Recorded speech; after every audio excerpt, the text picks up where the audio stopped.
बिस्मिल्लाहिर्रहमानिर्रहीम इय्याका नअबुदु व इय्याका नस्तईन। अस्सलाम वालेकुम स्टूडेंट्स, आज हम लोग इंग्लिश फर्स्ट ईयर इंग्लिश के इम्पोर्टेंट गैस की बात करेंगे। सो आज बहुत से स्टूडेंट्स काफ़ी दिनों से मुझे कह रहे हैं कि सर इंग्लिश के हवाले से भी हमें बहुत से गैस की ज़रूरत है। तो इंशाल्लाह इस वीडियो पे आपको मुकम्मल गैस मिलेंगे। सबसे रिक्वेस्ट है कि इसको अच्छी तरह से लाजमी तैयार करें। और वीडियो के स्टार्ट में मैं बता दूं, अगर इन गैस के अलावा भी आपने तैयारी की है तो आपने वो लाजमी तैयारी करनी है, बिकॉज़ कि फ़र्स्ट टाइम आपकी ये बुक जो चेंज हुई है उसका पहला साल है, फ़र्स्ट पेपर है, इसीलिए गैस करना इतना इजी नहीं है। बट मेरे वीडियो का ज़्यादातर हिस्सा उसी पोर्शन पे होगा जिस पे आपकी जो माजी की जो जैसे मॉडल स्टोरीज़ हैं, लेटर हैं, एप्लीकेशंस हैं, उनके ऊपर मैं बात करूँगा। तो first of all we have to discuss about paper pattern. पहले गैस देने से पहले मैं बच्चों आपको पेपर पैटर्न के हवाले से थोड़ा सा बताना चाहूँगा। एमसीक्यूज़ आप जानते हैं 20 मार्क्स के आते हैं पेपर में, ठीक है। एमसीक्यूज़ कहाँ से करने हैं? एमसीक्यूज़ बेहतर ये है आप अपनी गाइड जहाँ से आप तैयारी कर रहे हैं उसके लास्ट पे चैप्टर पे एमसीक्यूज़ बने हुए हैं, वहाँ से अच्छी तरह से आप एमसीक्यूज़ तैयार करें, ठीक है। इसके कोई स्पेसिफाइड गेस नहीं होते। इसके बाद 30 नंबर के आंसर क्वेश्चंस आते हैं, ठीक है। आंसर क्वेश्चंस आप जानते हैं कि आपको इम्पोर्टेंट स्टोरीज़ उसमें से आपकी जो इम्पोर्टेंट एक प्ले है उसमें से क्वेश्चंस आएंगे, ठीक है। इसी तरह आपको पॉइंट से क्वेश्चन आएंगे, तो ये टोटल 30 नंबर के आपको क्वेश्चन आंसर आएंगे। इसके बाद अगर बात की जाए तो मॉडल स्टोरी की, तो मॉडल स्टोरीज़ 10 मार्क्स की आएगी, 2 आएंगी, 1 आप अटैम्प्ट करेंगे। इसके अलावा लेटर और एप्लीकेशन दोनों में चॉइस होगी, तो 10 नंबर के आप एप्लीकेशंस या इनमें से लेटर करेंगे। इसके बाद आपको रेफरेंस एंड कॉन्टेक्स्ट लिखना है।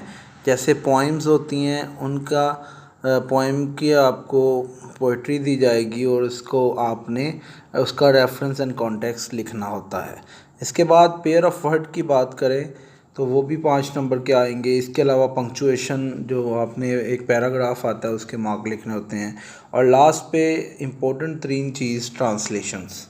देखिए 15 नंबर हैं ट्रांसलेशन के, तो इसको अच्छी तरह से आपने तैयार करना है।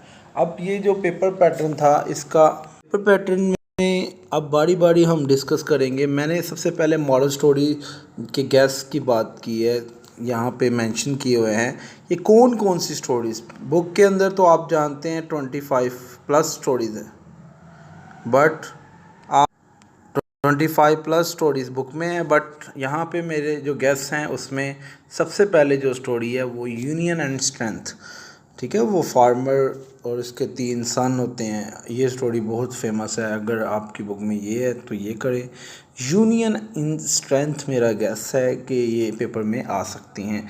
2 स्टोरीज़ आएंगी, उसके मॉडल भी आ सकते हैं, तो मॉडल स्टोरीज़ होती हैं। इसके बाद नंबर 2 आपने honesty is the best policy, ये लाजमी करनी है, ठीक है। और नंबर 3 पे हमारे पास है all that glittered is not gold, हर चमकती चीज़ सोना नहीं होती। और ये अगर आप अपनी बुक से सनशाइन से करें तो फुलिश टैग, ये ब्रिज है था फॉल, गुरूर का असर नीचा है। बच्चे याद ये रखिएगा कि इन तीनों में से कोई भी आपको आएगा तो आपने यही स्टोरी जो आपने याद की होगी, अब फुलिश टैग यही लिखनी है। ब्रिज है था फॉल मतलब गुरूर का असर नीचा है, या all that glitter is not gold. तो अगर फुलिश टैग आप करते हैं तो आपकी ये तीनों स्टोरी मतलब मॉडल आएगा तो आप यही लिखेंगे, ठीक है। इसके बाद हम 4 पे बात करते हैं थर्स्टी क्रो। अभी तक अगर माजी के पेपर देखे जाएँ तो सबसे ज़्यादा दफ़ा थर्स्टी क्रो रिपीट हुई है, लेकिन थर्स्टी क्रो मॉरल के ज़रिए आती है। यूजुअली आम तौर पे देखा गया है कि थर्स्टी क्रो नहीं लिखा होता पेपर्स में, बोर्ड के एग्ज़ाम में। आम तौर पे ये ट्राई ट्राई अगेन के नाम से आती है, ठीक है। इसके बाद नो पेन नो गेन, ये बहुत दफ़ा 5 से 6 टाइम और इससे ज़्यादा टाइम बोर्ड के एग्ज़ाम में माजी में इंग्लिश के पेपर में यही मॉडल आया हुआ है, नो पेन नो गेन, ठीक है। ये इसके बाद अगर आप देखें तो इसके अलावा एक मिनट, तो स्टूडेंट्स इसके अलावा अगर हम देखें तो थर्स्टी क्रो का जो मॉडल्स है ये टाइटर गेन के नाम से भी आता है, नो पेन नो गेन के नाम से भी आता है। इसके अलावा ये जो पेपर में आया हुआ है where there is a will there is a way, ये जहाँ चाह वहाँ राह, ये भी बहुत दफ़ा हमने एग्ज़ाम में देख लिया है कि ये मॉडल लिखा था। यानी एक और मॉडल है necessity is the mother of invention, ज़रूरत ईजाद की माँ है। इसके अलावा एक और मॉडल है God help those who help them, खुदा उसकी मदद करता है जो अपनी मदद आप करता है। तो स्टूडेंट्स यहाँ पे आप देख सकते हैं 1 2 3 4 5 6 टोटल 5 तो मॉडल है और एक स्टोरी का नाम अपना। तो ये 6 वे ऐसे हैं जिससे ये स्टोरी आएगी पेपर में। तो आपने इनमें से गेस करना है कि कौन सा नाम आ रहा है। देखिए ये नहीं करना आपने कि ट्राई अगेन पढ़ के चले जाते हैं बच्चे और उनको ये नहीं पता होता कि ये जो बाकी मॉडल पेपर में ये बड़ी दफ़ा आ गया, ये आ गया, ये आ गया। तो इनको याद रखना है आपने, इनको याद करना है। God help those who help them sir, ये याद करेंगे तो आपको आइडिया होगा ना कि स्टोरी कौन सी है। इसके बाद अगर हम बात करें अ स्ट्रेटिच इन टाइम सेव 9, ठीक है, ये बहुत दफ़ा स्टोरी आई है और अगर आप पिछले 10 साल के पेपर निकालें तो मुझे लगता है ये कमो बेश 6 से 7 दफ़ा आ गई हुई है। ये 6 से 7 दफ़ा पेपर में आ गई है। तो बेटा ये आपने कर लेनी है। और इसी का दूसरा मॉडल है हेस मेक्स वेस। तो ये आप अब सनशाइन से अगर करेंगे तो वहाँ पे ये स्टोरी मौजूद है और जल्दी काम शतान के। और ये स्टोरी कौन सी है? ये स्टोरी आपको याद होगी कि वो जंग के लिए जाता है एक पैगाम लेके, ठीक है। तो जो घोड़ा होता है उसकी जो पाँव के नीचे जो बेसिकली जो उसकी हिफाजत के लिए होता है वो टूट जाता है, तो वो जल्दी जल्दी भागता है, जल्दी काम वैसे भी शैतान का होता है, हेस मेस वेक्स, ठीक है। तो ये वक़्त पे स्ट्रेटजी इन टाइम सेव 9 आप जानते हैं इसका क्या मतलब है कि वक़्त पे अगर आप किसी चीज़ को नहीं स्ट्रेटिच करते, जोड़ते नहीं या ठीक नहीं करते तो वो बढ़ जाता है, काम ख़राब हो जाता है। इसके अलावा 6 जो स्टोरी है माइट इज़ राइट, जिसकी लाठी उसकी वैंस, ये स्टोरी भी मॉडल बहुत दफ़ा आई है। तो ये आप अपनी गाइड से कीजिएगा। 6 स्टोरी मेरा गेस है, इंशाल्लाह इन्हीं में से आएगी। और अगर किसी ने ज़्यादा कर ली है तो मैं ये नहीं कह रहा कि वो बाकी ना करे, अगर वो ज़्यादा करना चाहता है तो मोस्ट वेलकम। इंशाल्लाह आप देखेंगे इन्हीं में से स्टोरी एक लास्ट में आएगी और दोनों भी आ सकती हैं, 2 में से एक करनी होती है। एप्लीकेशंस मैंने गेस में बताई हुई है। इसके अलावा लेटर मैंने ज़िक्र नहीं किया, आपने दोनों में से एक करना है। लेटर्स के वाले से अगर आपने जितने भी लेटर किए हैं वो कर ले, बेहतर यही है कि एप्लीकेशंस ही करें। अगर आपने सारी एप्लीकेशन कर लिए तो मोस्ट वेलकम, बट जो फेमस एप्लीकेशन है write an application for sick leave principal को ये कर ले, write application urgent piece of work, fee concession की जो एप्लीकेशन है ये बहुत दफ़ा पेपर में आ चुकी है।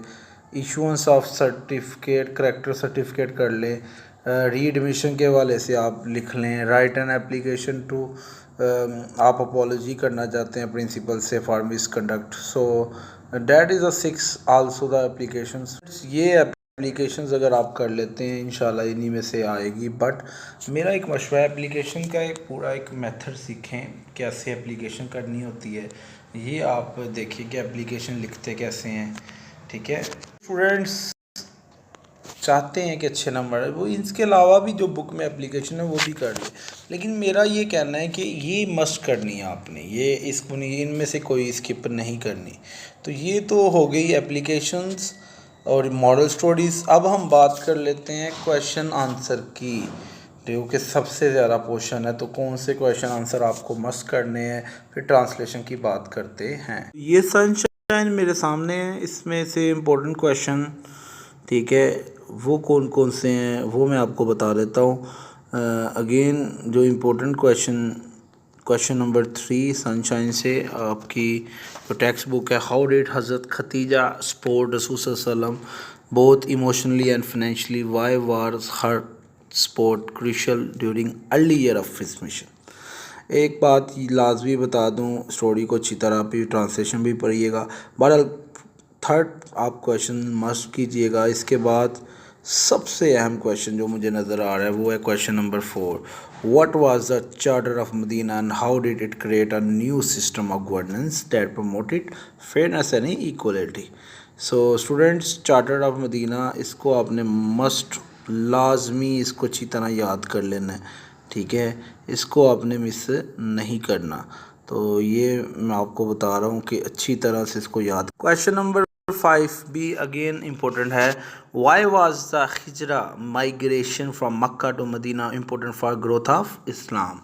तो ये स्टूडेंट प्रॉब्लम याद करें अच्छी तरह से। 3 और 5 लाइंस के अंदर अंदर आपने इसको अच्छी तरह से लिखना है और आपको इसको याद करना। नेक्स्ट अगर हम बात करें तो खुतबा हज्जतुल विदा, ये बहुत अहम सवाल है 7 वाला। इन हिज फाइनल सरमन रसूल spoke about the Tenet of Islam. तो स्टूडेंट्स, खुतबा हज्जतुल विदा लास्ट फाइनल सरमन ये लाजमी आपने करना है। और 8 वाला क्वेश्चन भी गेस है मेरी तरफ से। Describe the significance of conquest of Mecca. तो ये भी मैंने आपको निशान लगवा दिए हैं। ये क्वेश्चन आपने मस्ट करने हैं फर्स्ट चैप्टर से। नेक्स्ट जो यूनिट है उसमें question number 4, explain the significance of speaker criticism of the colonial education system, what mindset did it create among students. ये इम्पोर्टेंट क्वेश्चन है। इसके अलावा आप अगर देखें 6 वाला question again important. What does Qaeda mean when he say freedom doesn't mean license? Explain in your words. Again ये भी है आपने करना है। इसके अलावा अगर आप इसमें से देखना चाहते हैं 7 वाला क्वेश्चन, ये भी इम्पोर्टेंट है। तो ये 3 क्वेश्चन इस चैप्टर में से आपने अच्छी तरह से तैयार कर लेने हैं। अच्छा, अब हम क्लीन वाटर चैप्टर से देखेंगे कि कौन से क्वेश्चन जो इसमें से आ सकते हैं। यहाँ पे 3rd वाला क्वेश्चन है, how does the use of reason and conclusion in the final paragraph strengthen the writer argument. ठीक है, ये भी इम्पोर्टेंट सवाल है। इसके बाद क्वेश्चन नंबर 4, ये भी बहुत अहम सवाल है इसमें से। और क्वेश्चन नेक्स्ट अगर मैं बात करूँ तो क्वेश्चन नंबर 6 और क्वेश्चन नंबर 7 ये तो मस्ट करने हैं आपने, ठीक है। ये गैस बाकी आप अगर इससे एक्स्ट्रा करना चाहें वो भी आप ज़रूर करें। मोस्ट इम्पोर्टेंट चैप्टर जो मुझे लग रहा है इसमें से बहुत पेपर आने के चांस हैं वो ग्लोबल वार्मिंग है, ठीक है। अब यहाँ में से जो पहला क्वेश्चन है, what makes Pakistan particularly vulnerable to impact of global warming, number 1 important question है। Again question number 3 again most important, glacier melting and sequestered water, इसका क्या ताल्लुक़ है, बहुत अहम सवाल है। वैसे तो मैं चाह रहा हूँ कि ग्लोबल वार्मिंग वाला चैप्टर बच्चे सारे ही पढ़ें, 4 वाला भी पढ़ें, 5 वाला भी पढ़ें, बिकॉज ये मोस्ट इम्पोर्टेंट चैप्टर है आपकी इस बुक में, ठीक है। जो मोस्ट इम्पोर्टेंट चैप्टर है ना वो ग्लोबल वार्मिंग भी उसमें आता है, ठीक है, जैसे लास्ट बताया। आप 6, 7, 8 यानी ग्लोबल वार्मिंग का complete chapter you can discuss. ये बहुत ज़रूरी चैप्टर है। पनिशमेंट ऑफ शेफिन एंड कैफिन, ये जो चैप्टर है इसमें से अगर आप देखें तो क्वेश्चन नंबर 2 लाजमी करें 3, ठीक है। ये वो क्वेश्चन है जो पेपर में आने वाले क्वेश्चन हैं। इसके अलावा क्वेश्चन नंबर 5 है, इसको भी आपने लाजमी करना है, ठीक है। So question number 6, question number 7 और 8 भी मस्ट कीजिएगा इस यूनिट। इसके अलावा अगर हम पोइम की बात करें तो उसमें से रुबाइयत के वाले से फर्स्ट क्वेश्चन, और बेहतर ये है 3rd वाला भी आप कर लें, 4 वाला भी कर लें, बट बेहतर ये होता है कि पोइम के जो क्वेश्चन करने होते हैं ना उसका पोइम के क्वेश्चन के सेंट्रल आइडिया लाजमी किया करें, ठीक है, सारी पॉइंट्स का। इसके अलावा हमारे पास बर्ड केम डाउन, इस पोइम का आप क्वेश्चन 9 और 10 लाजमी करें, ठीक है। पोइम के वाले से मेरा यही गैस है कि स्टूडेंट्स आप पोएम की सेंट्रल सब पोएम के सेंट्रल आइडियाज पढ़ें, रेफरेंस एंड कॉन्टेक्स्ट करें, उन्हीं के क्वेश्चंस। अब यहाँ पे जो मेंशन क्वेश्चंस हैं उनमें सबके इम्पोर्टेंट क्वेश्चंस, जैसे ये सेकंड क्वेश्चन है, थर्ड क्वेश्चन है, इसको आप डिस्कस कर लें। क्वेश्चन नंबर 5 है, ये इम्पोर्टेंट है। इसके बाद 6 भी इम्पोर्टेंट है। तो ये वो इम्पोर्टेंट क्वेश्चन है जो आपने करने हैं, ठीक है। सनशाइन से मैं आपको निशान लगवा के दे रहा हूँ। इसके अलावा 5 और 4 और 6 ये भी इम्पोर्टेंट क्वेश्चन हैं इन पोएम से, ठीक है। इसके अलावा हमारे पास ये पोएम है, इसके अंदर भी आप क्वेश्चन नंबर 2 और 3 तो लाजमी करने हैं आपने, ठीक है। ये वो क्वेश्चन है जो पेपर में आ सकते हैं, ठीक है। इसके अलावा हमारे पास फर्दर हम आगे बढ़े तो 3, 4, 2 ये क्वेश्चन आपने मस्ट करने हैं। तो स्टूडेंट ये तो पोएम के कुछ क्वेश्चंस थे कि प्ले की बात जहाँ तक की जाए तो प्ले आपने सारे क्वेश्चन करने हैं, ठीक है। प्ले को अच्छी तरह से पहले समझ लें, प्ले में है क्या, इसको अच्छी तरह से एक एक क्वेश्चन को डिस्कस कीजिएगा, ठीक है। तो प्ले में से सारे क्वेश्चंस करने हैं, पोएम में मैं बता दिए हैं, बाकी भी आपको निशान लगवा दिए। अब हम बात कर देते हैं ईडीएम, पेयर ऑफ वर्ड की, सॉरी। तो पेयर ऑफ वर्ड में स्टूडेंट्स यहाँ पे मिसिंग है असेस और एक्सेस, ठीक है, ये भी लाजमी करना है। इसके अलावा ये पेपर में एडवाइस, ठीक है, ये बड़ी दफ़ा आया हुआ है पेपर में, ये लाजमी करें। इसके अलावा अगर हम बात करें तो एंगल, एंजल और एंगल ये भी बड़ी दफ़ा पेपर में आ चुका है, ठीक है। इसके बाद अगर हम बात फर्दर करें तो यहाँ पे बिसाइड सबसे लास्ट पे आपको नज़र आ रहा है, बिसाइड एंड बिसाइड ये भी आ चुका है पेपर में। इसके अलावा आगे चलें, ब्रेक बहुत दफ़ा आया हुआ है, ब्रेक, ब्रेक, ब्राइडल ये भी पेपर में बड़ी दफ़ा आया हुआ है, तो ये भी अच्छी तरह से तैयार करें। तो अगर आगे चलें फर्दर तो हमारे पास यहाँ पे डायरी वाला बहुत दफ़ा आया हुआ जी, ठीक है, ये याद कर लिए, ठीक है। अगर हम फर्दर आगे चलें तो हमारे पास फर्दर ये भी आप कर लें, ठीक है। सबसे पहले यहाँ पे नज़र आ रहा है इमिनेंट, ये भी बड़ी दफ़ा पेपर में आ चुका है। बाकी भी अगर आप पढ़ना चाहते हैं, जैसे ये भी इम्पोर्टेंट है एक्सप्लिसिट, ठीक है, तो इनको अच्छी तरह से तैयार कर लें। बाकी भी अगर आप कर सकते हैं तो इसको अच्छी तरह से तैयार कीजिएगा। अब हम फर्दर बात करें, मेडल कर लें, ठीक है। उसके बाद हमारे पास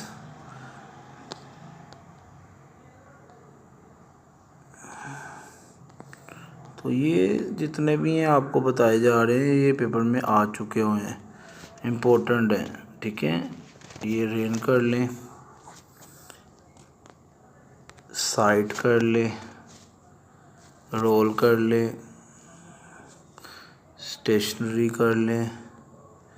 यहाँ पे वेस्ट वाला आया हुआ है, ये बड़ी दफ़ा पेपर में आया हुआ है वेस्ट, तो ये कर लें। तो स्टूडेंट ये इम्पोर्टेंट क्वेश्चन आपको सॉरी पेयर ऑफ वर्ड की मैं बात कर रहा था। पैराग्राफ की अब बात कर लेते हैं। इम्पोर्टेंट पैराग्राफ में स्टूडेंट्स पहला पैराग्राफ हज़रत मोहम्मद सल्लल्लाहु अलैहि वसल्लम के बारे में, ये आप कोशिश तो करें सारा ही पढ़ लें एक दफ़ा, बट इनमें जैसे पहला पैरा, इसके बाद थर्ड वाला पैराग्राफ, ठीक है। इसके अलावा आप 4 वाला और 5 वाला लाजमी करें, ठीक है, आने के चांस होंगे। इसके अलावा जो यहाँ पे मेंशन है 6 और 7 वाला, ठीक है। तो मशवरा यही है सारा कर लें अगर आप कर सकते हैं। ज़्यादा मुझे जो चांस लग रहा है वो पहला, दूसरा और ग्लोबल वार्मिंग वहाँ से आने के चांसेस ज़्यादा है, ठीक है। यूथ वाला जो हमारा एक एक फर्स्ट होली प्रॉफिट सल्लल्लाहु अलैहि वसल्लम और एक ग्लोबल वार्मिंग, इनमें से ट्रांसलेशन के आने के चांस हैं। तो क्या ही बेहतर हो कि आप सारी की सारी ट्रांसलेशन टाइम निकाल के, क्योंकि 15 नंबर है, 15 नंबर अगर आपने लेने हैं तो आपको प्रॉपरली सारा ही पैराग्राफ करना चाहिए, ठीक है। सारी मतलब स्टोरीज़ की ट्रांसलेशन एटलीस्ट आपको मीनिंग का आने चाहिए। तो देखें, अच्छी तरह तैयार करें, मेरा यही मशवरा है।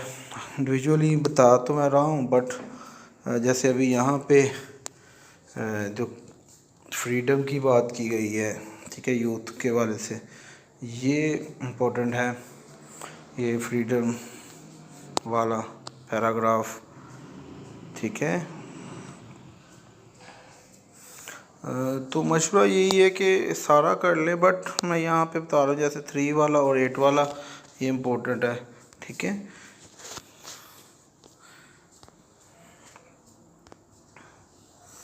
ग्लोबल वार्मिंग वाला सारा कर लें, बेहतर है, टाइम निकालें, थोड़ी सी मेहनत करें। ग्लोबल वार्मिंग के वाले से ये सारे पैराग्राफ हैं, ठीक है, तो अच्छी तरह से इसको तैयार करें। ये सारे गेस्ट थे स्टूडेंट्स, बाकी पंक्चुएशन मार्क्स हैं वो अच्छी तरह से उसको नोट करें, ठीक है, उसकी तैयारी करें। आप लोग बुक से मार्क के वाले से ग्रामर सीखें।